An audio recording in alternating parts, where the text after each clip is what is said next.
Sinuturing na isa sa pinamalaking mining disaster sa kasaysayan ng Pilipinas ang pagkasira ng drainage tunnel ng Philex Mining sa Itogon, Benguet. Dahil dito pinagbumulta ng DNR ang Philex ng 1 bilyong piso. Pero tumanggi magbayad ang kumpanya. Saksi si Pia Arcangel. Sa gitna ng malalakas na pag-ulan nitong Agosto, bumigay ang bahagi ng drainage tunnel ng Philex Mining sa Itogon, Benguet. Pero 3 buwan na ang lumipas, hindi pa rin ito naayos.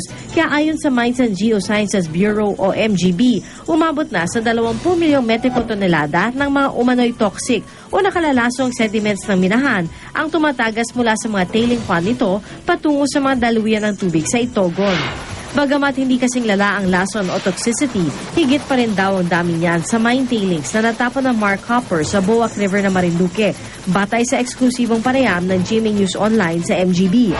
Dahil dito, ang pagkasira ng drainage tunnel ng Philex sa Itogon ang itinuturing ng MGB na isa sa mga pinakamalalaking mining disaster sa kasaysayan ng ating bansa. Pinagmumulta na ng DNR ang Philex ng 1 bilyong piso, alinsunod daw sa itinatakda ng Mining Act. Pero tumanggi magbayad ang Philex dahil force majeure o gawa raw ng kalikasan ang pagkakasira ng Philex drainage tunnel. Mahirap naman pong sabihin na liable ka ng fines kung una-una sinabi na po ng isang government agency na wala naman pong negligence on your part. Na yung panahon na yun talagang napakalakas ang buhos ng ulan ng Ferdi at Hiner.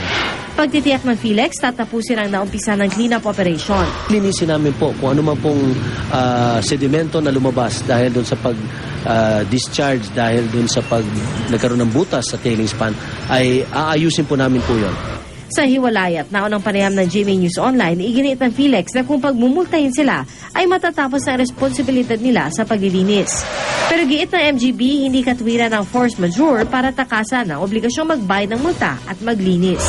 Kay aksidente po yan o hindi, ang isa pong mina na nagkaroon po ng insidente sa tailings discharge ay dapat po magbayad ng 50 pesos per ton. Bukod po sa penalty, ay obligado din po ang Philex na i-clean up yun hong spill. Kaya nga ho, meron kaming sulat sa kanila na required namin silang mag-submit sa amin ng isang clean up plan. Ako si Pia Arcangel, ang inyong saksi.